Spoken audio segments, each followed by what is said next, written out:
Hello, everybody. Welcome back to my review of every Pokemon in the game. Today we're going over what I think is one of the prettiest Pokemon in the game, the Ninetales.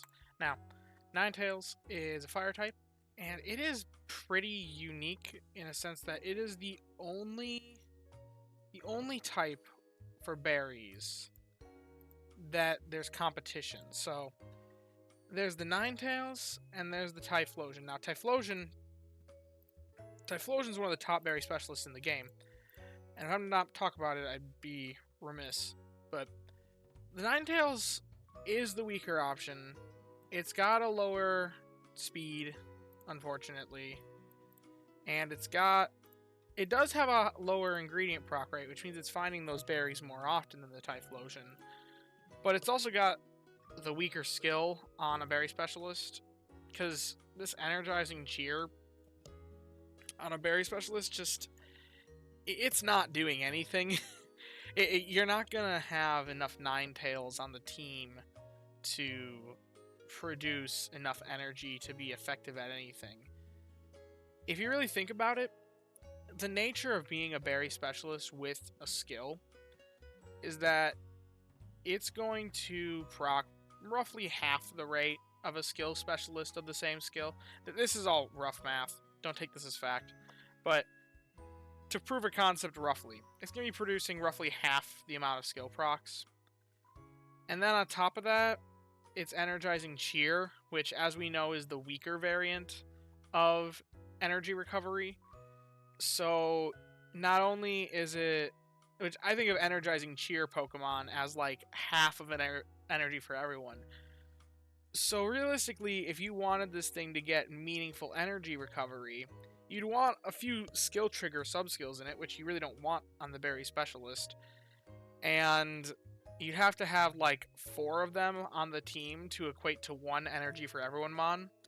Which, if you can do that, you may as well run 4 of them in a Typhlosion, or 5 of them, and run them at top.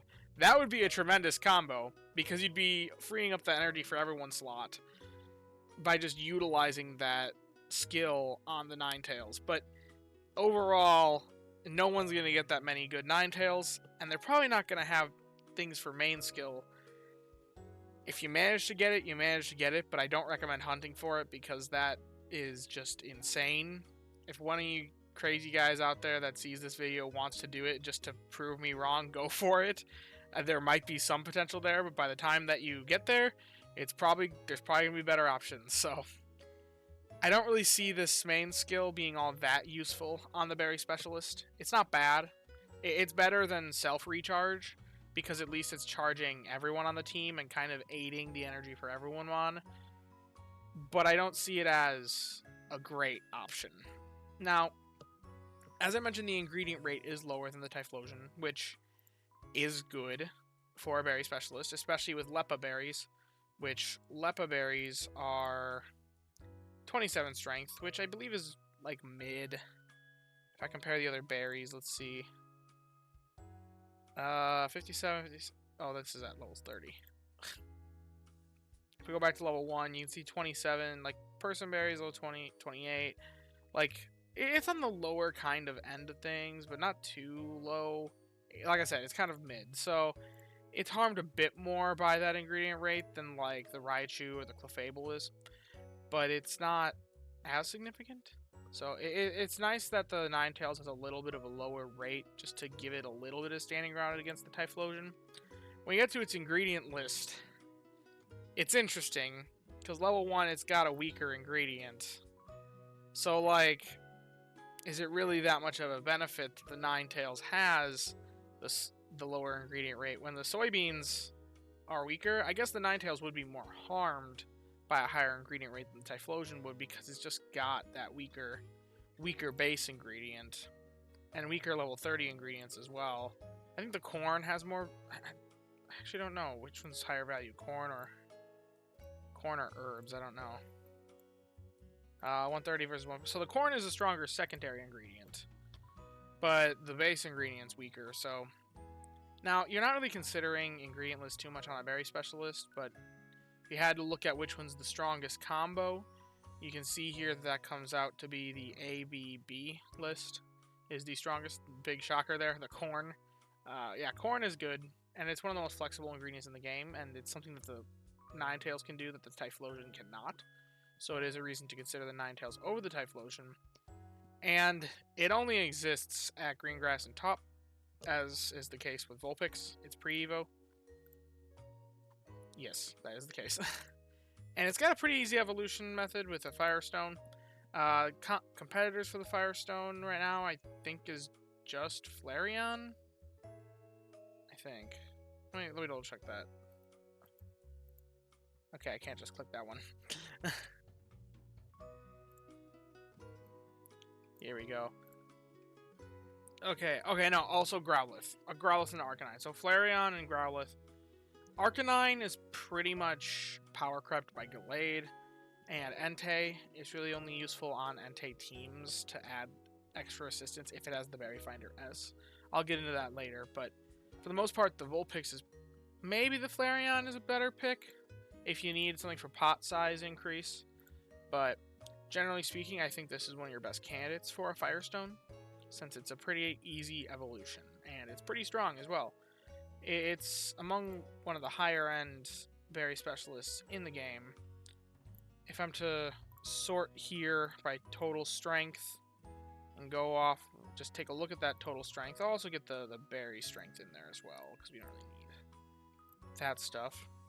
Let me put it on top. You can see that... Wait. Oh no, that's topic solutions. There we go. Snorlax is at top, yeah. And we do just the berry specialists. Then you can see that the Typhlosion and the Ninetales are the top two options, actually. So, we don't currently have an option for Rock. We do, it's just it's not fully evolved. So if I took this off and made just third and second stage Evos, actually no, because it's the first stage, isn't it? If I just took this off, you'd see Onix up here as well, but both the fire types speed out all of their types for overall productivity at top. So Ninetales is still a very strong option and very worth the hunt, despite being worse than the Typhlosion. And something else that's very powerful about the Ninetales, and the reason why I actually really, really want one, is that it can be paired with the Typhlosion. So you don't have to run these by themselves. You can run them in tandem, which is generally not that useful. It's probably better to have two of the better one, but if you're running it alongside of an Entei, then the way their skill works, Entei's skill gets buffed by having just two of them. And I recommend not running the Legends unless you have at least two other Pokemon types of the same typing, because it doesn't really gain that much from having just one other Pokemon, and it really starts to see the benefits of having multiple of the same multiple species of the same typing if you have two or more of other species aside from Entei itself, or Raikou or Suicune, or the fairy types if you're using Metronome. But it's running those in tandem is really, really strong, and especially if you are doing a berry bomb, if you're trying to perform a berry bomb for an event week, then doing that with the Ninetales and the Typhlosion is a fantastic combo if you have berry finding on both. Since Entei is the only legend that has two berry specialists in its roster. The Raikou also has that a little bit with the Halloween hat Pikachu, but it's a bit more rare because you have to have an event Pikachu, which was only distributed for a short period of time. They might bring it back for Halloween again this year, we don't know. But this is the only one where a brand new player can launch up the game, and in 2 weeks' time, if you really hunt and you get really, really lucky, you can have a Ninetales and a Typhlosion. Well, maybe not fully evolved, but you can have at least a Vulpix and a Cyndaquil to pair alongside with an Entei very fast. Meanwhile, with the Halloween hat Pikachu, you're waiting for the next Halloween, or you're dealing with unevolved Pokemon, like let's say you're running a Pikachu and a Raichu, you're not dealing with the full evolution, which that evolution is huge. So that's about all I really have to comment about the Ninetales. I think it's one of the prettiest Pokemon in the game, as I said when I started off this video. And yeah, pretty good option. Very strong berry specialist. Glad they added to the game, and glad they're doing Gen 1 some justice with this one. So, thank you.